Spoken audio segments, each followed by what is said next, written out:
Alors, je reviens maintenant au baptême et puis à la relation avec les autels. Le jour où vos parents partaient faire les adorations des autels, comment ils ont appelé autel? Ils ont donné un nom à l'autel, non? N'est-ce pas? Je prends un exemple. Par exemple, dans une famille, on dit par exemple, c'est Baye qu'on adore. Baye. Baye. Et puis, vous arrivez, le jour de votre baptême, vous dites, je renonce à Satan. Satan, là, il fait quoi dans votre famille? Satan, c'est un nom empirique qui rassemble tout ce qui est mauvais. Je prends par exemple une famille, je prends par exemple la famille Quadio. Et puis, la seule personne que je connaisse dans la famille Quadio, c'est par exemple Benjamin. J'arrive et puis tous les Quadio sont rassemblés, depuis l'aïeux jusqu'au dernier Quadio. Et puis je commence à dire, Quadio, est-ce que tu sais que il y a ceci que tu dois faire, il y a ceci que tu dois faire? Je parle à qui aussi, au juste? Le Benjamin en question ne me connaît pas. Pourtant, c'est à lui que je veux laisser une commission. C'est à qui je parle? Je parle à tous les quadios. Celui qui va se sentir un peu concerné, c'est le premier des quadios. Vous comprenez? Mais le reste là, ça ne peut pas leur dire quelque chose. C'est pareil. Quand vous venez, vous dites, je renonce à Satan. Mais Satan là, c'est un nom de qui? Vous voyez? Et donc, vous allez voir que le baptême n'a pas d'effet sur vous parce qu'il y a eu ce que vous n'avez pas fait, la renonciation. Vous n'avez pas renoncé aux fétiches que vos parents ont adorés. Du point de vue historique, dans la liturgie, lorsque les pères blancs ou les pères SMA venaient en Côte d'Ivoire pour nous baptiser, ils entraient tout simplement dans nos villages et puis ils disent, tu as des fétiches que tu adores? Le grand-père dit oui. Il dit, fais-les venir. Et puis le grand-père fait venir des fétiches. Il dit, il faut dire, je renonce à tel fétiche. Et puis le grand-père renonce, il casse, il brûle. Le baptême est efficace parce qu'il a renoncé. Mais nous, à quoi avons-nous renoncé? On bâtit sur l'idéologie des Blancs. Malheureusement, les Français. Je n'ai rien contre eux, mais pour la petite histoire, il y en a qui ne savent pas que chez les Blancs, il y a eu ce qu'on appelait l'Inquisition. Pendant 1000 ans, 10 siècles, ils ont passé leur temps à poursuivre les sorciers à pourchasser ce qui était mauvais chez eux. Ils ont débroussaillé leurs racines. Toi, chez toi, là, ils ont fait ça. Ah non, moi, chez moi, là, les sorciers ne sont pas là-bas. Mais comment veux-tu que tu puisses avancer dans ta vie avec ce qui est comme base? David dit dans le psaume 11 au verset 3, quand sont ruinées les fondations, que peut faire le juste? Ça peut aller. Il y a un exemple tout frais, Carmen peut témoigner. Je lui ai demandé même de prendre le numéro même du jeune homme. Voici un jeune homme. Quand il est né à sa naissance, ses parents l'ont déposé dans le poro. À sa naissance, c'est-à-dire après 1 ou 2 semaines, ils l'ont déposé dans le poro. Il en est ressorti quand il marchait. Lui-même, il est sorti. Son père l'a récupéré. Et comme à l'époque, dans le nord, c'était des missionnaires qui étaient là-bas, les écoles ont été bâties par des missionnaires. Donc, il est parti dans une école catholique. Il a fait tout son cursus dans une école catholique. Donc, il a appris, il a adhéré à la foi catholique. Il est devenu G6, responsable GEC. Et puis, voici un jeune homme qui, si il a le flair des affaires, c'est-à-dire que si tu as une affaire, que lui se met là-dedans, ça va marcher. Mais contre toute attente, au moment où il doit rembourser la personne chez qui ils ont pris l'argent, tu vas le doubler, tu vas fuir, et puis c'est lui qu'on va accuser. Le jour où il venait me voir pour la première fois, il devait la somme d'1,5 milliard.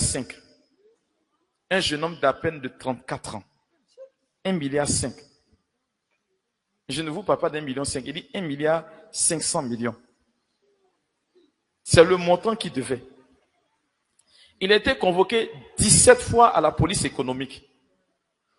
Sa chance, c'est qu'il tombait toujours sur le même policier. Le policier l'a regardé un jour, il lui a dit, toi, ta famille, on vous prend, on vous vend. Vous ne pouvez pas atteindre les 1,5 milliard. Là. Oui. C'est le policier qui lui a dit, ton affaire là, c'est pas simple. Va trouver quelqu'un, on va prier pour toi. Et donc, quand il est venu me voir, on a commencé à échanger. Dans son entendement, ce qui se passait, c'était quoi? C'est que son papa a eu à prendre une dette chez sa grande sœur. Donc, chez lui, sa tante. Et ne pouvant pas rembourser, sa grande sœur a proféré des paroles de malédiction à son papa. Donc, sa tante a proféré des paroles de malédiction à son père. Et lui, il a pensé que c'était les paroles de malédiction de sa tante qui rejaillissaient encore sur lui. Mais c'est pas que lui seul, tous ses frères et sœurs. Lorsque nous avons remonté son explication de fil en aiguille, il s'est trouvé qu'à l'époque où la Côte d'Ivoire n'était pas encore constituée, ses parents fuyaient la guerre. En descendant, il y avait des gens qui les poursuivaient. Ils sont arrivés devant un cours d'eau. Ne pouvant pas fuir, traverser le cours d'eau, ils ont fait un sacrifice. Et c'était des cellules qui sont sorties. Et du coup, ils ont commencé à marcher, ils ont traversé. Ils se sont rendus compte que malgré le fait qu'ils aient traversé l'eau, les poursuivants étaient encore après eux. Ils arrivent dans une clairière. C'était une rizière. Et donc, ne sachant pas quoi faire, ils ont eu à sacrifier encore quelque chose, un animal là, en disant à la rizière que si tu nous protèges, on promet ne plus jamais manger de riz. Bon, c'est vous qui pensez que riz, c'est manger. Hein. Nos parents avant, c'était pas manger chez eux. On appelle ça manger de oiseaux. Et donc, son papa, quand ils sont arrivés, ils ont respecté ce totem-là, de ne pas manger le silure et puis le riz. Et voilà que ce dernier, malheureusement, son père, il dit qu'il est chrétien, que lui va manger. Et le jeune homme, lui aussi, dit, comme son papa mange, lui aussi mange. Donc, ils ont commencé à manger. Et c'est alors que, quand j'ai commencé à lui expliquer, il dit qu'effectivement, mon père, c'est vrai. Je vous assure, depuis 2019, on commence le cheminement. Quand il s'agit de briser les hôtels, le gars là, il disparaît. Il est venu me trouver ici une fois. C'est ça, non, ma fille? Il est venu ici une fois, 2 fois même. Il est venu une fois. Je lui ai dit, on va reprendre le cheminement. Quand il commence ce cheminement jusqu'à arriver au moment où il doit faire destruction des hôtels, il ne travaille pas, mais quand il commence à ce niveau-là net, il trouve travail. Bizarrement. Pour ne pas qu'il fasse ta prière. Et donc, la dernière fois, j'ai dit à ma fille, prends son numéro. Et puis, il faut l'appeler de temps en temps. Aujourd'hui, je vous parle, le numéro qu'elle a pris, ça passe pas. Ça fait 6 ans. Moi-même, je le poursuis. La fois dernière, j'étais à Makuri, je l'ai trouvé quelque part là-bas. Mon père, j'étais chez. Il dit, mais viens. Il dit, mon père, j'ai venu. C'est là, il est venu m'expliquer que quand il va faire le travail de la prière, automatiquement, il y a des problèmes qui viennent ou bien il y a quelque chose qui se passe. Chers amis, le diable est dans la place. Et beaucoup, malheureusement, aujourd'hui, vivent ce genre de situation. Alors, comment démolir les hôtels? Voici la fin de mon enseignement. C'est ce par quoi je vais atterrir. La première des choses, c'est que tu ne peux pas démolir ce que tu ne connais pas. Ça, il n'y a rien à faire. Tu ne peux pas détruire ce que tu ne connais pas. Lorsque Jésus se permettait de demander à ce monsieur qui avait des légions de démons, comment tu t'appelles? Il posait la question aux démons. Des gens viennent parfois, mon père, il faut prier parce que je suis possédé. Qu'est-ce qui te possède? Mon père, je suis malade, il faut prier pour que je guérisse. Tu souffres de quoi? Dieu ne te délivrera pas de ce dont tu n'as pas connaissance. Ça là, c'est basique. Allez chez n'importe quel prêtre exorciste, allez où vous voulez. Tant que vous ne savez pas ce dont vous souffrez, le Seigneur ne peut pas vous délivrer de cela. Alors, la première des choses que vous devriez faire, c'est d'aller chercher de quoi est-ce que vous souffrez. Quel est l'impact de ce qui vous fatigue? Si tu ne sais pas, ça ne sert à rien. Si tout à l'heure on vient vous dire que sans apport extérieur, dans la guerre, dans la crise de Ukraine et puis Russie, que l'Ukraine a battu la Russie, ça va vous étonner, non? Ça va vous étonner. Mais c'est comme quelqu'un qui a un char, il va en guerre, comme quelqu'un qui a un pistolet. Vous avez vu appeler ça un PA. Et puis, on vient vous rapporter à la fin que celui qui a le pistolet là a tué celui qui a le char. C'est absurde, non? Mais c'est normal. Si celui qui a le char là, il tire boum, boum, boum, Tu ne sais pas où ton ennemi est caché. Et puis, tu sors ta tête pour vérifier si tu l'as tué. Lui, il est caché. Quand tu sors ta tête, il dit, beau. Il t'a pas tué. Et donc, parfois, vous partez combattre sans stratégie. Et donc, nous mettons les stratégies en place. La première des choses, c'est de savoir, c'est de connaître. Alors, je vais revenir sur ces faits-là. On va commencer, après ce temps-là, je vais voir dans le calendrier si ça peut, un cheminement avec lequel on fera les prières. La première prière que nous ferons, c'est l'identification des autels. Quels sont les autels qui parlent contre votre vie? Et la prière, généralement, quand je la donne, elle se fait sur 9 jours. Elle est un peu plus ou moins exigeante parce qu'il y a des recommandations qui sont observées. Il y a une dame pour qui nous avions prié qui a de l'argent. Je dis bien beaucoup d'argent. Et un jour, elle n'arrivait pas à se marier. Elle n'avait pas non plus d'enfants. Et puis, elle était en train de s'interroger pourquoi elle n'a pas de relation stable. C'est-à-dire que quand le monsieur, elle est pieuse, hein, elle est pieuse, bien chrétienne. Si elle rencontre quelqu'un dehors, si ça fait 6 mois, ils se rencontrent, ils parlent bien, ils causent de tout et de rien. Le jour où le monsieur fait l'effort de venir à la maison, quand il quitte la maison, il va là, il vient plus. Elle comprenait pas. Elle a pensé que c'est ta maison qui était hantée. Elle a fait bénir la maison à maintes reprises. 0.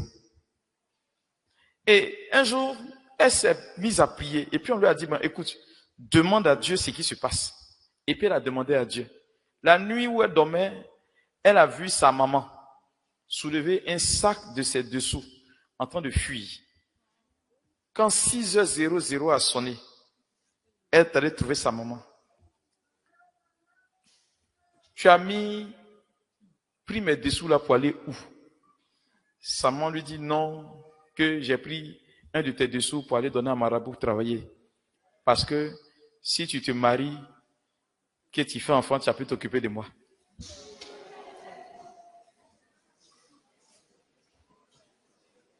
C'est la cupidité humaine, tout simplement.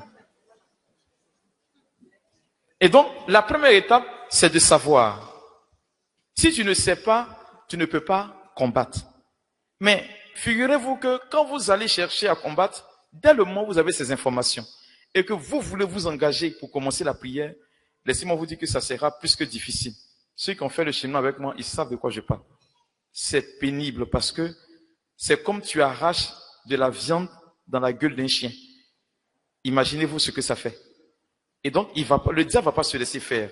Donc, pour ne pas que vous puissiez défaillir, la prière ne se fait pas dans l'orgueil. Je vais revenir à un premier point qui est un préalable. La deuxième étape, c'est qu'il faut neutraliser. Quand vous commencez à identifier, pour attaquer les autels, on ne va pas attaquer directement.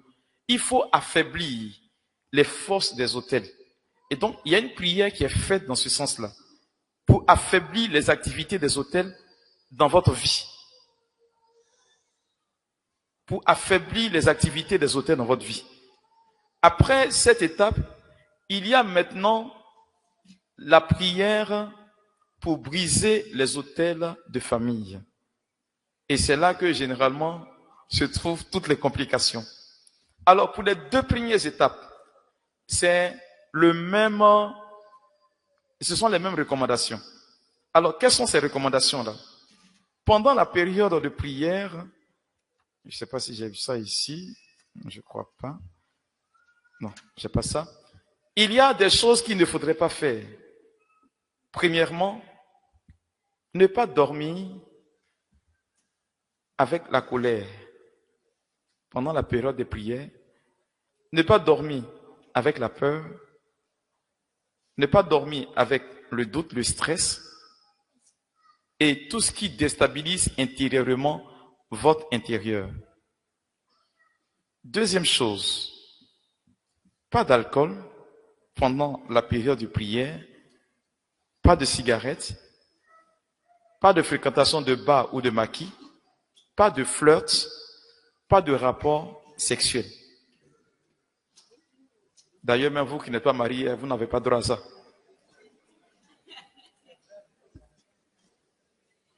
Ça peut aller? pas de rapport sexuel.